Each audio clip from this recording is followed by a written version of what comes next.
আসসালামু আলাইকুম। সুপ্রিয় শিক্ষার্থীরা, তোমাদের স্বাগত জানাই আজকের এই লাইভ সেশনে। আজকে আমি চেষ্টা করব ক্যাডেট কলেজ ভর্তি পরীক্ষার গণিতে জ্যামিতি অংশ নিয়ে তোমাদের সামনে কিছু বিষয় আলোচনা করার। সেই ক্ষেত্রে সর্বপ্রথম তোমাদের বলবো, তোমরা যারা সবেমাত্র পঞ্চম শ্রেণীর বার্ষিক পরীক্ষা সমাপ্ত করেছো বা পিএসসি পরীক্ষা হওয়ার কথা থাকলেও বর্তমান অবস্থার পরিপ্রেক্ষিতে তোমরা পিএসসি পরীক্ষা দিতে পারো নাই, কিন্তু তোমাদের বলবো যে তোমরা যারা অনেক স্বপ্ন নিয়ে ক্যাডেট পরীক্ষা অংশগ্রহণ করবে তাদের জন্য ম্যাথের কিছু টিপস বা ম্যাথের কিছু বিষয় তোমাদের সাথে আলোচনা করার চেষ্টা করব। যে গাণিতিক প্রবলেমগুলো ক্যাডেট কলেজ ভর্তি পরীক্ষায় সাধারণত এসে থাকে, তোমরা নিঃসন্দেহে বুঝতে পারছো যে আমি জ্যামিতির কিছু অংশ নিয়ে একটু আলোচনা করব। সেই ক্ষেত্রে তোমরা যদি দেখো যে ক্যাডেট কলেজ ভর্তি পরীক্ষায় তোমরা জ্যামিতির যে বেসিক বিষয়গুলো ক্লাস 2 থেকে শিখে এসেছো, বিন্দু, রেখা, তল, রেখাংশ, রশ্মি, কোণের প্রকারভেদ, ত্রিভুজের প্রকারভেদ, এবং এই বেসিক বিষয়গুলো খুব ভালোভাবে জানো। তবে ক্যাডেট কলেজ ভর্তি পরীক্ষায় সাধারণত জ্যামিতির যে বিষয়গুলো তোমরা বারবার পেয়ে থাকো, সেই ক্ষেত্রে তোমাদের মনে রাখতে হবে যে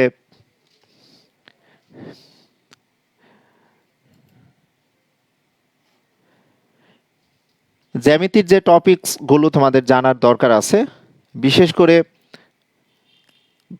বাহুভেদে ত্রিভুজ 3 প্রকার, আবার প্রতিটি ত্রিভুজেরই আমাদের পরিসীমা, ত্রিভুজের উচ্চতা, ত্রিভুজের মধ্যমা, ত্রিভুজের ক্ষেত্রফল, সেটি বাহুভেদে সমবাহু, সমদ্বিবাহু, বিষমবাহু, এই ত্রিভুজের প্রকারভেদগুলো আমি তোমাদের আলোচনা করার চেষ্টা করব। আজকে আমি মূলত চেষ্টা করব পঞ্চম শ্রেণীতে যেহেতু তোমরা জ্যামিতি অংশে চতুর্ভুজ এবং তার প্রকারভেদ পেয়ে থাকো, যার কারণে আমি তোমাদের পঞ্চম শ্রেণীর সাথে মিল করে এই চতুর্ভুজের ক্লাসিফিকেশনগুলো, অর্থাৎ চতুর্ভুজ থেকে আমরা যদি একটু আলোচনা করতে চাই যে চতুর্ভুজ থেকে আমরা সর্বপ্রথমে যে চতুর্ভুজটি পাবো, আমি সিরিয়ালি যদিও লিখি নাই, কিন্তু সিরিয়াল আকারে এভাবে চলে আসবে।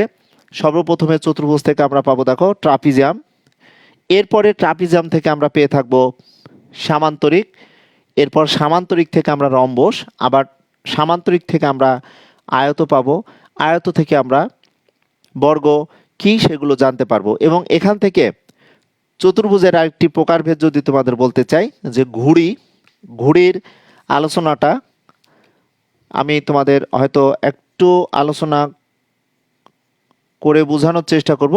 সেই ক্ষেত্রে সর্বপ্রথম তোমাদের যে বিষয়টি জানার প্রয়োজন আছে, আমি মনে করি যে একটি চতুর্ভুজের মোট কতটি অংশ থাকতে পারে, বা কোন একটি চতুর্ভুজ কখন আমাদের ট্রাপিজিয়াম হবে, বা কোন একটি ট্রাপিজিয়ামকে আমরা কিভাবে সামান্তরিকে রূপান্তর করতে পারবো, বা সামান্তরিক থেকে রম্বস, বা সামান্তরিক থেকে আয়ত, বা সামান্তরিক থেকে আমরা বর্গ পাবো, সেগুলো একটু তুলে ধরার চেষ্টা করব। তো সর্বপ্রথমে আমি যদি বলতে চাই যে চতুর্ভুজ কাকে বলে, তোমরা খুব সুন্দরভাবে জানো যে 4টি রেখাংশ দ্বারা আবদ্ধ চিত্রকেই কিন্তু চতুর্ভুজ বলা হবে। অর্থাৎ আমরা কোন একটি চিত্র আঁকবো, সর্বপ্রথমে আমাদের ইচ্ছা মতো সেই চিত্রের 4টি বাহু থাকবে, এবং এই 4টি বাহু দ্বারা যে আমরা আবদ্ধ চিত্র পাবো, যে একটি আকৃতি পাচ্ছি ABCD, একটি দেখো চতুর্ভুজ। তাহলে এই চতুর্ভুজের আমাদের সর্বপ্রথমে যে বিষয়টি জানতে হবে, একটি চতুর্ভুজের কি কি অংশ থাকতে পারে। নর্মালি তোমরা জানো যে একটি চতুর্ভুজের মোট 10টি অংশ, 4টি বাহু, 4টি কোণ এবং 2টি কর্ণ। এই 10টি অংশ কিন্তু জানো। তাছাড়াও চতুর্ভুজের পরিসীমা কি, বা চতুর্ভুজের আমরা যদি বলতে চাই শীর্ষবিন্দু কয়টি, বা চতুর্ভুজ ক্ষেত্র কাকে বলে, এই বিষয়গুলো কিন্তু আগে তোমরা সুন্দরভাবে জেনে যাবে। কারণ ক্যাডেট কলেজ ভর্তি পরীক্ষার জন্য নয়, যে কোনো কম্পিটিশনে তোমরা চতুর্ভুজের প্রকারভেদ বা চতুর্ভুজ কি এগুলো কিন্তু সুন্দরভাবে পেয়ে যাবে।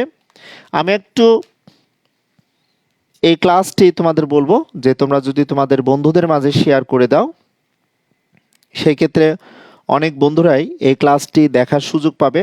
আমি একটু সময় নিব চতুর্ভুজের প্রকারভেদটি আমি একটু, বা চতুর্ভুজের মোট অংশ কয়টি এটি একটু আলোচনা করার চেষ্টা করব। তবে তার পূর্বে আমি বলবো যে চতুর্ভুজের যে 10টি অংশ আছে,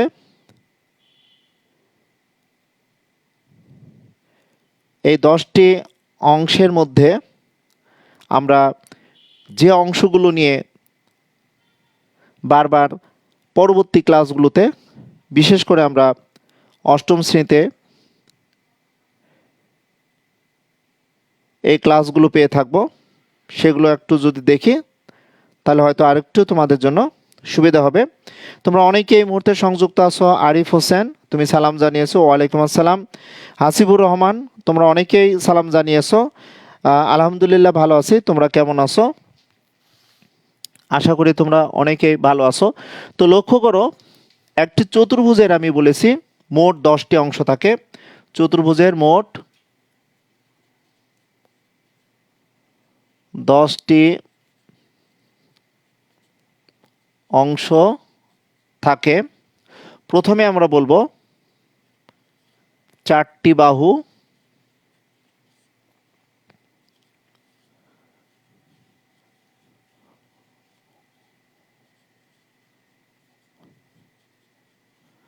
চারটি কোণ,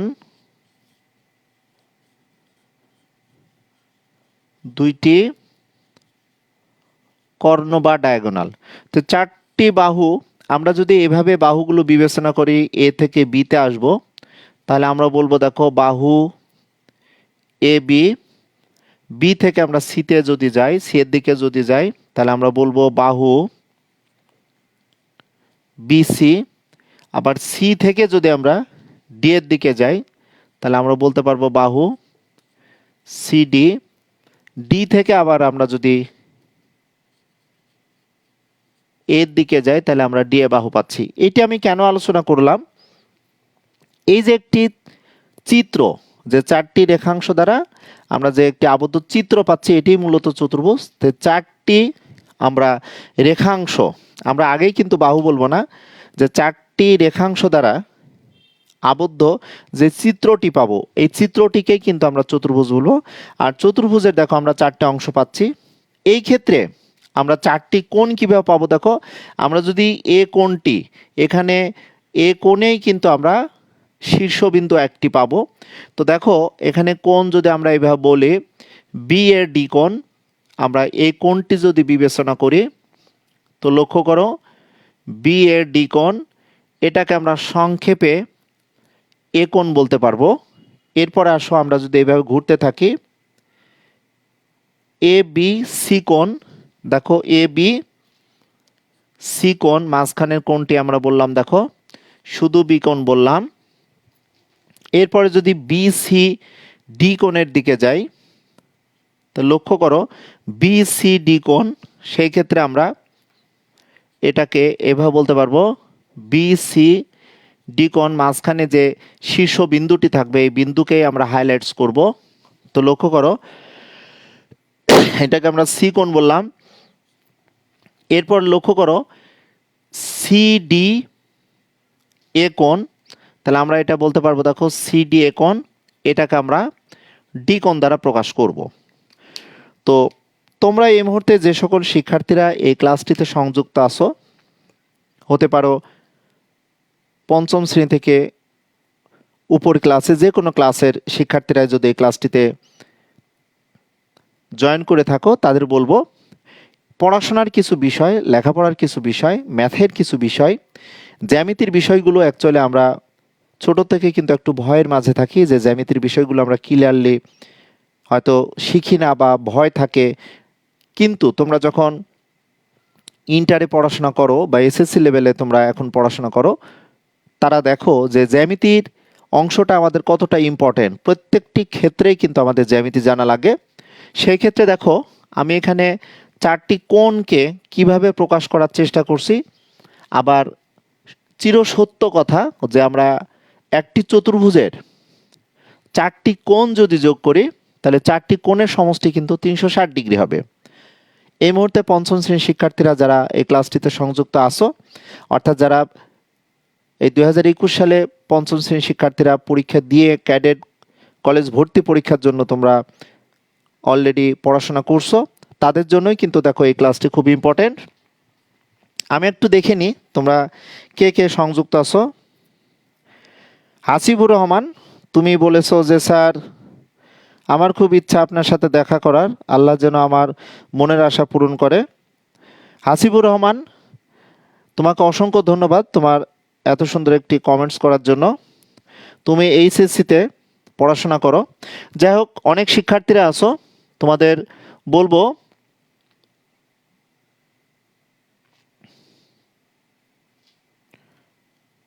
হ্যাঁ, এই মুহূর্তে দেখতে পাচ্ছি আমাদের একজন শ্রদ্ধেয় গুরুজন, আমার সহকর্মী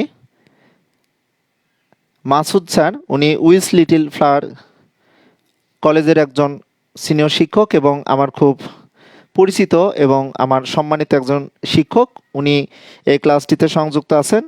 স্যার আপনাকে অসংখ্য ধন্যবাদ এই ক্লাসটিতে সংযুক্ত থাকার জন্য। তো আমরা একটি চতুর্ভুজ নিয়ে যখন ভাবি বা ভাববো, তখন একটি চতুর্ভুজের মোট কয়টি অংশ থাকবে, বা আমরা যখন চতুর্ভুজের বাহুগুলোর মধ্যে সম্পর্ক করে এই চতুর্ভুজটির নামকরণ করব, তখন আমরা ট্রাপিজিয়াম পাবো। বা এই ট্রাপিজিয়ামকে একটু মডারাইট করে বা আমরা ট্রাপিজিয়ামকে যদি একটু চিন্তা ভাবনা করে আরেকটি চতুর্ভুজে যেতে চাই, সেটি আমরা সামান্তরিক পাবো। এগুলো নিয়ে আমি আস্তে আস্তে চেষ্টা করব আলোচনা করার।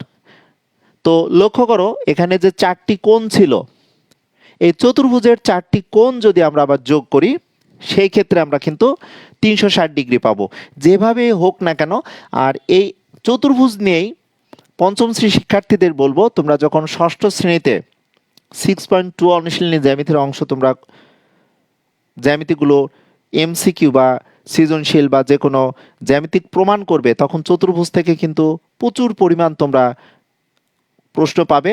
বা ষষ্ঠ শ্রেণীর শিক্ষার্থীদের বলবো 6.2 অনুশীলনীতে তোমরা এই জ্যামিতির প্রকারভেদে যা আমি লিখেছি এখানে ঘুড়ি বাদে প্রত্যেকটি জিনিসই খুব সুন্দরভাবে তোমরা পাবে।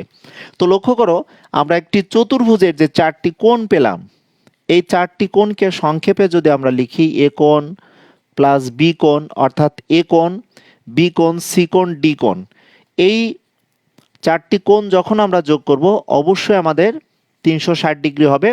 এটা কিন্তু আমাদের খুব ভালোভাবে মনে রাখতে হবে, কারণ বর্গও একটি চতুর্ভুজ, রম্বসও একটি চতুর্ভুজ, সামান্তরিকও একটি চতুর্ভুজ, ঘুড়িও একটি চতুর্ভুজ।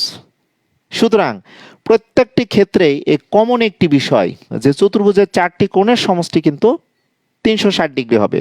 আমরা পরিমাপ যদি করি, কারণ এই চতুর্ভুজটিকে যদি আমরা আয়ততে কনভার্ট করে নিই, তাহলে আয়তের 4টি কোণই কিন্তু সমকোণ হবে। তাহলে 4টি কোণ যদি যোগ করি, তাহলে 4টি 90 যদি যোগ করা হয় তাহলে 360 ডিগ্রি পাবো। তাহলে আমরা চতুর্ভুজের 4টি বাহু পাচ্ছি। আবার এই যে 4টি বাহু পেলাম, এই 4টি বাহু যদি আমরা যোগ করি, তাহলে আমরা এই চতুর্ভুজের পরিসীমা পাবো। অর্থাৎ কোনো একটি চিত্রের কোনো একটি নির্দিষ্ট শীর্ষবিন্দু থেকে যদি পরিভ্রমণ করি বা সঞ্চার অবস্থায় যদি আমরা যেতে থাকি, তাহলে দেখো এ থেকে আমরা বি বিন্দুতে আমরা গিয়েছি। লক্ষ্য করো আমি একটা ডিরেকশন দেওয়ার চেষ্টা করছি, বি থেকে আমরা আবার সি বিন্দুতে যাওয়ার চেষ্টা করছি। দেখো সি বিন্দু থেকে যদি আমরা ডি বিন্দুতে যেতে চাই, যদিও বা আমার এই চিহ্নগুলো পঞ্চম ষষ্ঠ বা অষ্টম শ্রেণীর শিক্ষার্থীদের জন্য নতুন একটি চিহ্ন, যেটা আমরা রশ্মি চিহ্ন যদি বলতে চাই বা রশ্মি চিহ্নর কথা যদি বলি তাতে ভুল নাই, কিন্তু ভেক্টরের একটি বিষয় চলে আসে। কিন্তু আমি এ থেকে বি, বি থেকে সি বিন্দু, সি থেকে ডি বিন্দুতে যদি যাই, আবার যদি আমি ডি থেকে এ বিন্দুতে যাই, তাহলে সম্পূর্ণ আমার এই চতুর্ভুজের 4টি বাহু পরিভ্রমণ করে আমরা আবার এ বিন্দুতে আসছি। লক্ষ্য করে দেখো, এ বিন্দু থেকে শুরু করেছিলাম, আবার লাস্টে কিন্তু আমরা এ বিন্দুতেই কিন্তু আমরা ফিরে আসলাম। সুতরাং যে কোনো ক্ষেত্রের বা যে কোনো একটি আকৃতির কথা যদি বলি, আমরা ত্রিভুজের কথাও বলতে পারি যে ত্রিভুজের 3টি বাহুর দৈর্ঘ্যের সমষ্টিকে ওই ত্রিভুজের পরিসীমা বলা হবে। বা চতুর্ভুজের 4টি বাহুর দৈর্ঘ্যের সমষ্টিকেও কিন্তু এই চতুর্ভুজের আমরা পরিসীমা বলতে পারবো। সেই ক্ষেত্রে আয়তক্ষেত্রের পরিসীমা, আমরা যেহেতু আয়তক্ষেত্রের বিপরীত বাহুদ্বয় পরস্পর সমান ও সমান্তরাল, সুতরাং আয়তক্ষেত্রের আমরা দৈর্ঘ্য এবং প্রস্থ, 2টি দৈর্ঘ্য পাই, 2টি প্রস্থ পাই। আমরা আয়তক্ষেত্রের পরিসীমার সূত্রটি অন্যভাবে পেয়ে যাব, বা সামান্তরিকের পরিসীমার সূত্র আমরা পেয়ে যাব।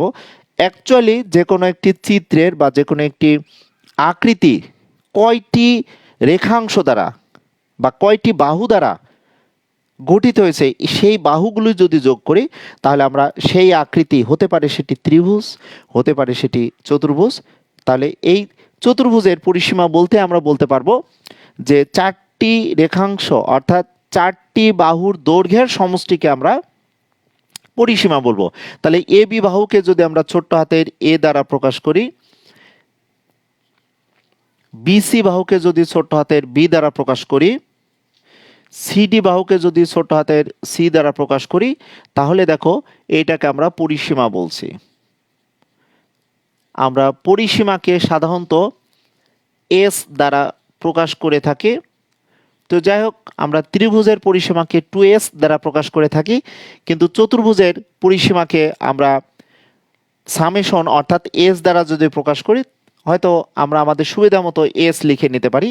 সেই ক্ষেত্রে দেখো, একটি চতুর্ভুজের পরিসীমা বলতে চতুর্ভুজের 4টি বাহুর দৈর্ঘ্যের সমষ্টি হলো ওই চতুর্ভুজের পরিসীমা। তাহলে আমরা যে 10টি অংশ পাচ্ছি একটি চতুর্ভুজের, এর মধ্যে আমরা 4টি বাহু পেলাম, 4টি কোণ পেলাম। তাহলে এই 4টি বাহু আমরা যখন যোগ করছি তখন আমাদের চতুর্ভুজের পরিসীমা পেয়ে যাচ্ছি। তাহলে এখান থেকে আমরা একটি নতুন বিষয় শিখতে পারি যে চতুর্ভুজের পরিসীমা কাকে বলে। বা আমরা চতুর্ভুজের 4টি কোণ পাচ্ছি, এই 4টি কোণ যখন আমরা যোগ করে নিচ্ছি তখন এই 4টি কোণের সমষ্টি 360 ডিগ্রি হবে। তাহলে আমরা 10টি অংশের মধ্যে আমরা বাহুভেদে অর্থাৎ 4টি বাহু পাচ্ছি, 4টি বাহু যোগ করে আমরা পরিসীমা পাচ্ছি, 4টি কোণ পাচ্ছি, 4টি কোণ আমরা যোগ করলেও আমরা 360 ডিগ্রি পাচ্ছি। এরপরে আসে দেখো কর্ণ, যেটাকে আমরা বলবো ডায়াগোনাল।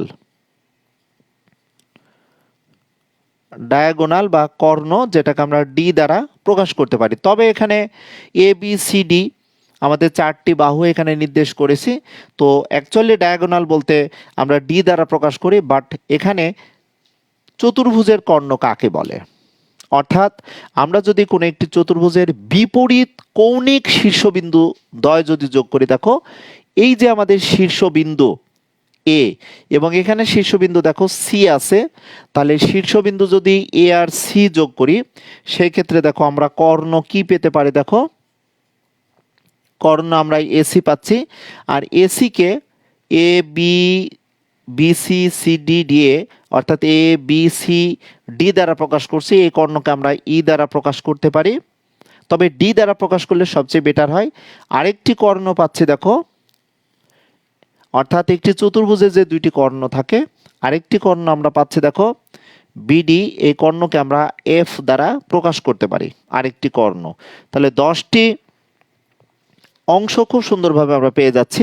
প্রিয় শিক্ষার্থীরা, তোমাদের বলবো যে তোমাদের মনে রাখতে হবে যে এই টাইপের ক্লাসগুলো বা এই ধরনের ম্যাথের ব্যাপারগুলো অ্যাকচুয়ালি আমরা সুন্দরভাবে যদি শিখে যাই যে একটি চতুর্ভুজের মোট অংশ কয়টি, বা একটি চতুর্ভুজের শীর্ষবিন্দু কয়টি, বা এখানে একটি চতুর্ভুজের শীর্ষবিন্দু বলতেই কিন্তু আমাদের 4টি কোণ, অর্থাৎ কোণের প্রকাশ রূপে আমরা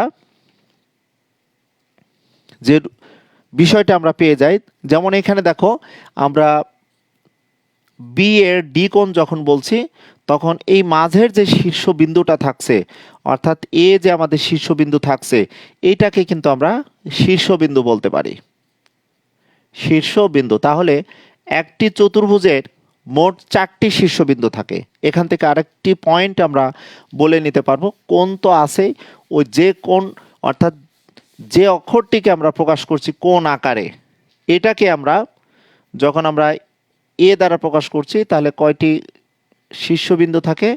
একটি চতুর্ভুজের 4টি শীর্ষবিন্দু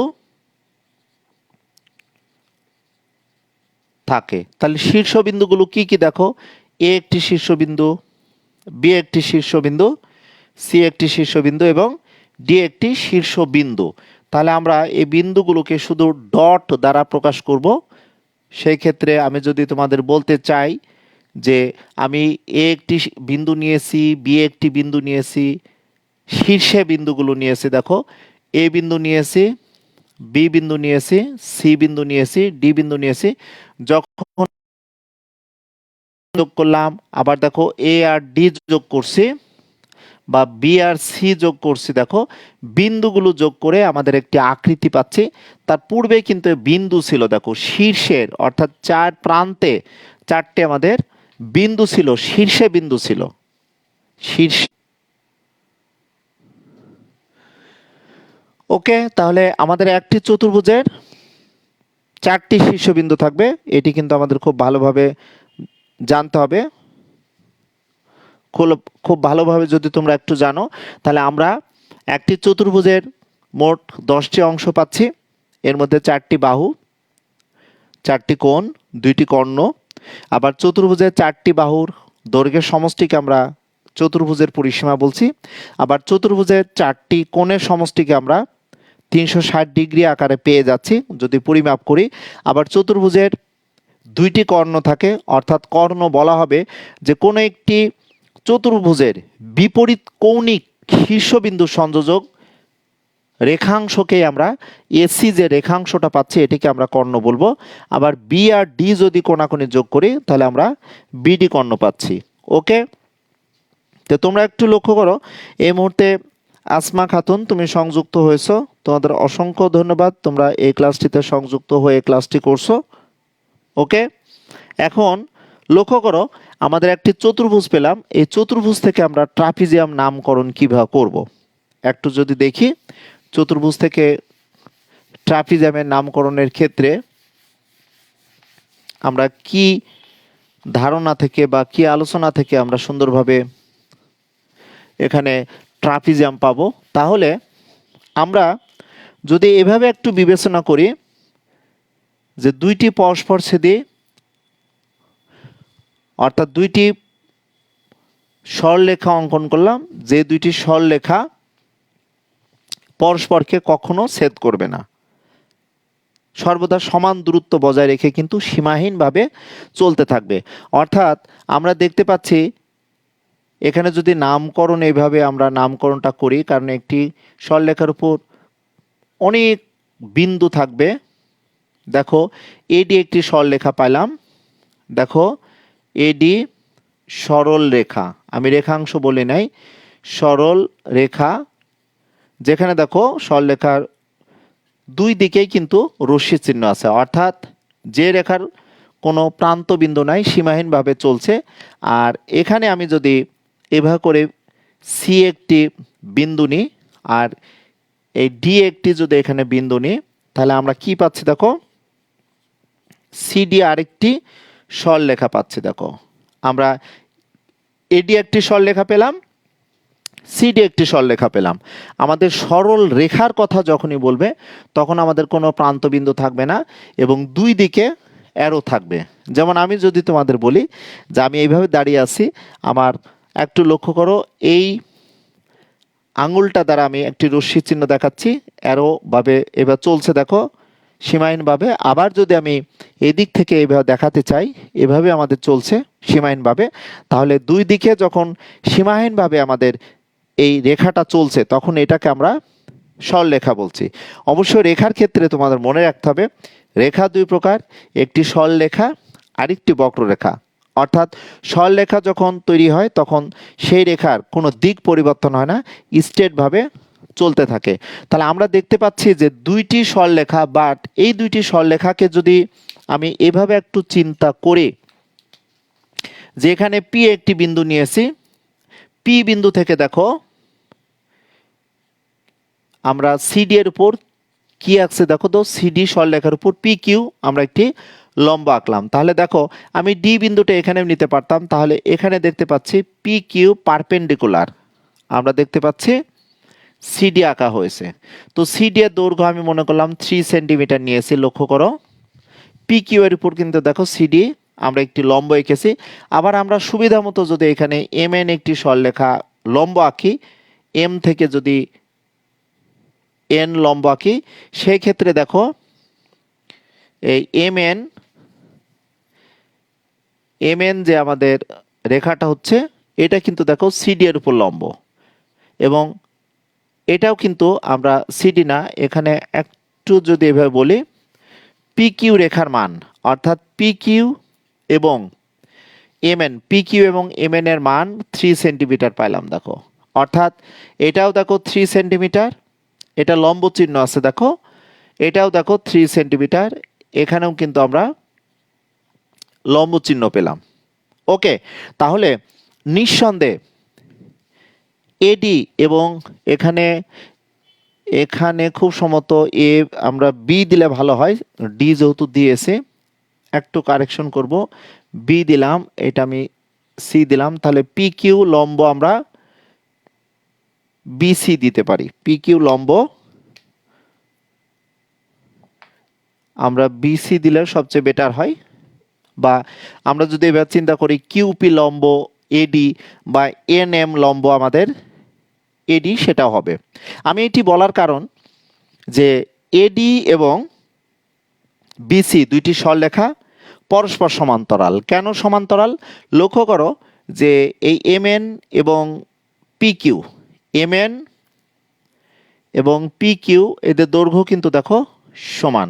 যেমন আমরা যে রুমে বা তোমরা যে রুমটিতে বসে পড়াশোনা করছো, তোমাদের এই রুমের ছাদটা একটু বিবেচনা করো আর নিচের ফ্লোরটি বিবেচনা করো, তাহলে এই ওয়ালটি অর্থাৎ এই হোয়াইট বোর্ডটি কিন্তু দেখো দুইটা সমান্তরাল সরলরেখার মধ্যবর্তী লম্ব দূরত্ব নির্দেশ করছে। অর্থাৎ আমরা এম এন এবং পি কিউ দেখো এই দুইটাকে আমরা কি বলতে পারি বলতো? লম্ব দূরত্ব। এই দুইটিকে আমরা লম্ব দূরত্ব বলতে পারবো। অর্থাৎ আমরা এডি এবং বিসি দুইটি সরলরেখা চলছে, এই দুইটি সরলরেখা দেখো এডি সমান্তরাল চিহ্ন দেখো বিসি। লক্ষ্য করো এডি এবং সমান্তরাল বিসি যদি হয় এবং এদের মাঝের যে দূরত্ব বা লম্ব দূরত্ব যদি আমরা সমান পাই, আমাদের পি কিউ হতে পারে, এম এন হতে পারে, বা আমরা যদি এখানে আরেকটি লম্ব দূরত্ব এভাবে অঙ্কন করি এল আর হতে পারে, যেটাই হোক না কেন আমাদের প্রত্যেকটি লম্ব দূরত্ব যদি সমান হয় তাহলে আমরা এডি এবং বিসি এই দুইটি সরলরেখাকে আমরা সমান্তরাল সরলরেখা বলবো। এটি বলার কারণ নিঃসন্দেহে তোমরা বুঝতে পারছো যে আমি মূলত যে ট্রাপিজিয়াম নিয়ে আসবো, এই ট্রাপিজিয়ামটা কিভাবে আমি নিয়ে আসবো, যে আমরা প্রথমে এডি এবং লক্ষ্য করো বিসি দুইটি সরলরেখা নিয়েছি, বাট এই দুইটি সরলরেখা কেমন সরলরেখা আমি এটি বোঝানোর চেষ্টা করলাম, সমান্তরাল সরলরেখা। তাহলে এই দুইটি সমান্তরাল সরলরেখার থেকে যদি আমরা এখন এ এবং বি যোগ করি, আবার দেখো সি এবং ডি যদি যোগ করি, তাহলে আমাদের একটি শেপ পাচ্ছে, একটি চিত্র পাচ্ছে। দেখো চিত্রটা কি দেখো তো, চিত্র দেখো এ বি সি ডি একটি দেখো চিত্রে আমরা বলতে পারি এ বি সি ডি একটি কি বলতো, এ বি সি ডি কি হতে পারে? এ বি সি ডি নিঃসন্দেহে এটি একটি ট্রাপিজিয়াম, তাই না? তাহলে এটি একটি আমরা দেখো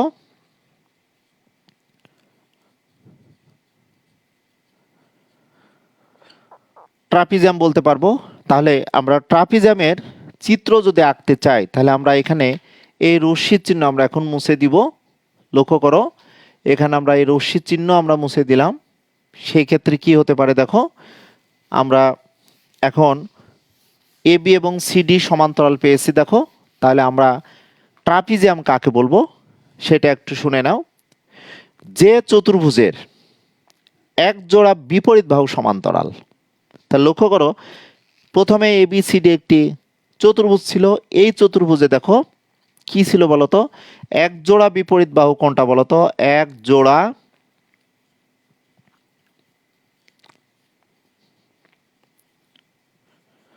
বিপরীত বাহু কোনটা কোনটা দেখো, এডি সমান্তরাল দেখো বিসি।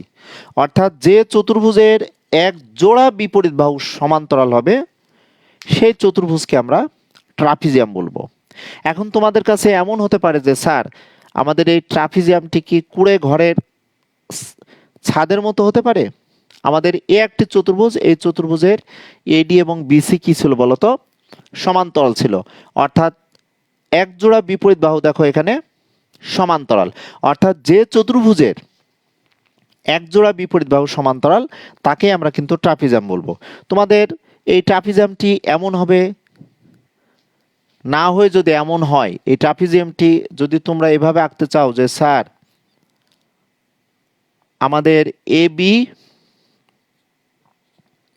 এবং সিডি দেখতে পাচ্ছি বি কোণ, এবং এখানে দেখো এ কোণ, এই দুইটি কোণ দেখো 90 ডিগ্রি।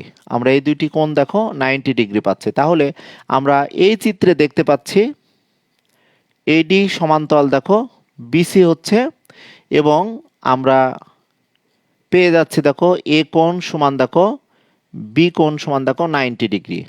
অর্থাৎ আমাদের মেন উদ্দেশ্য থাকবে যে একটি চতুর্ভুজ আমরা পাবো, এই চতুর্ভুজের এক জোড়া বিপরীত বাহু সমান্তরাল হতে পারে এবং হবে, সেটি কিন্তু আমাদের ট্রাপিজিয়াম হবে।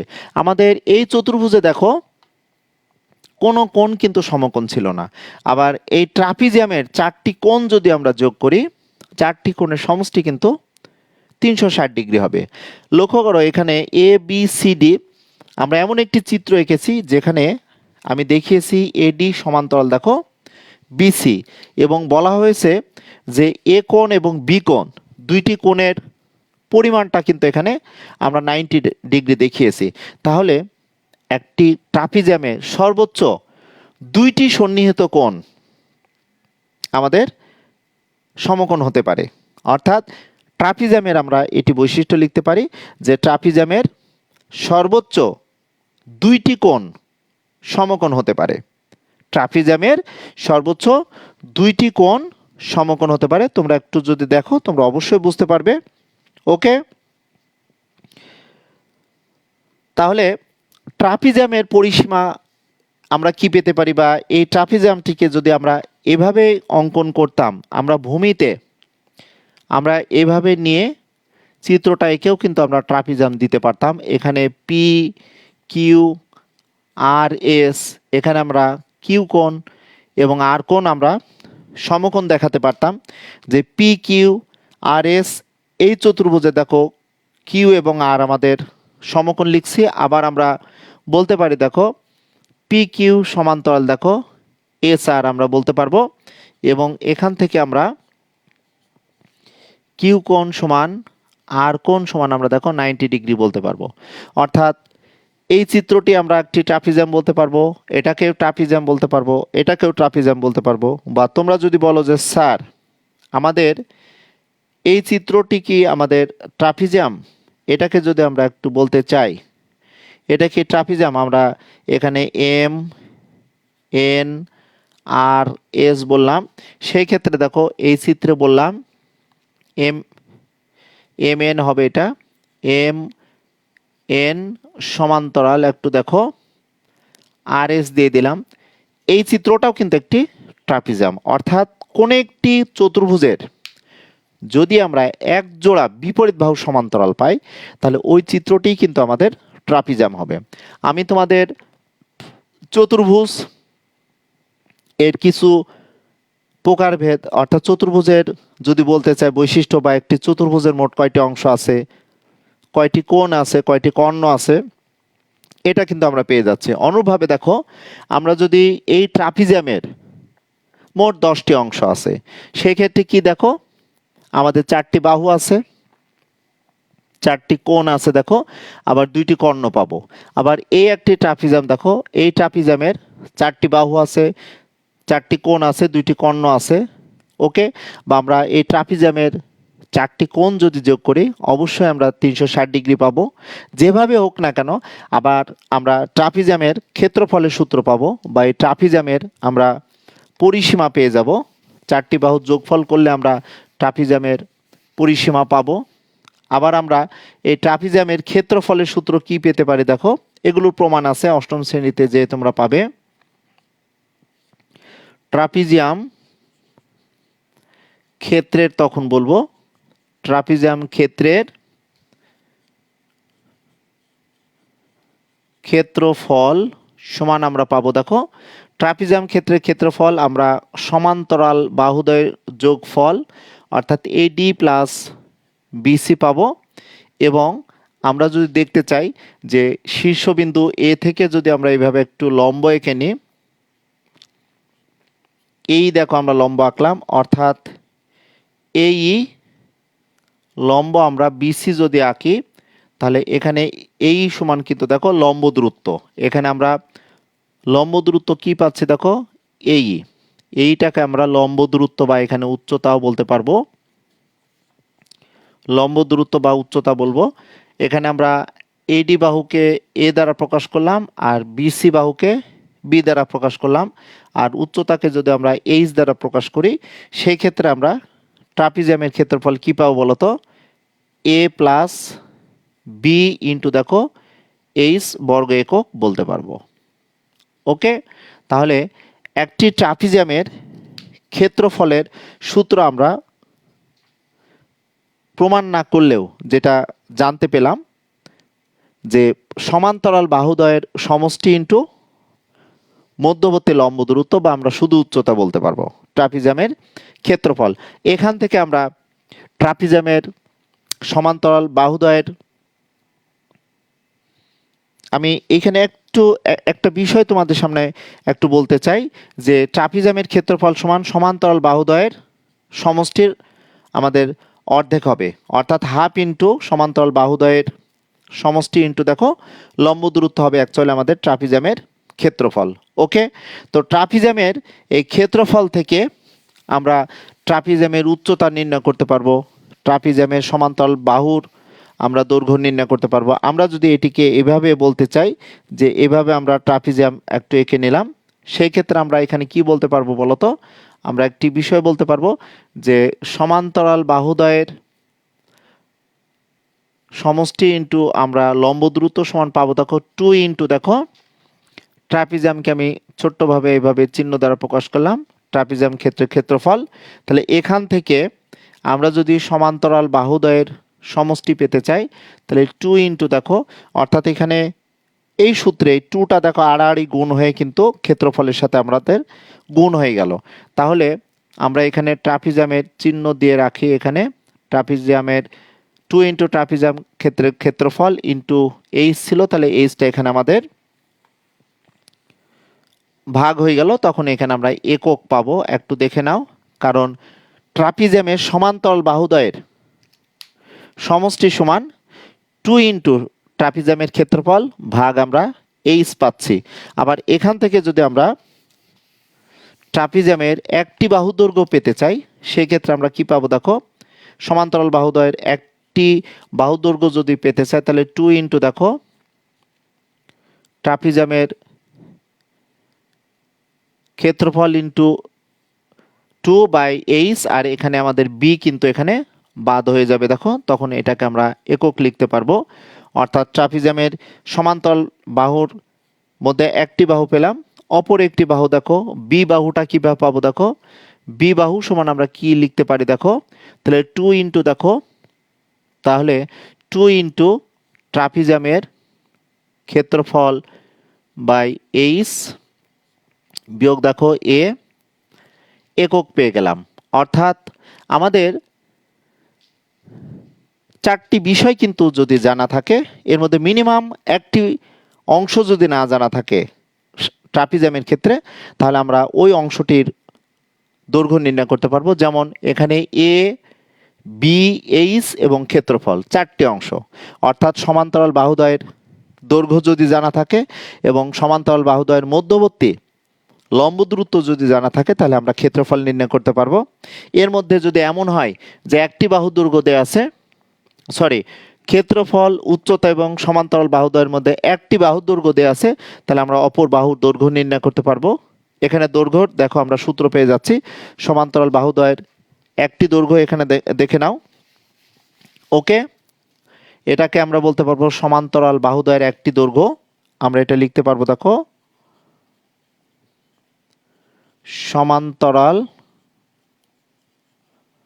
বাহুদ্বয়ের একটির দৈর্ঘ্য,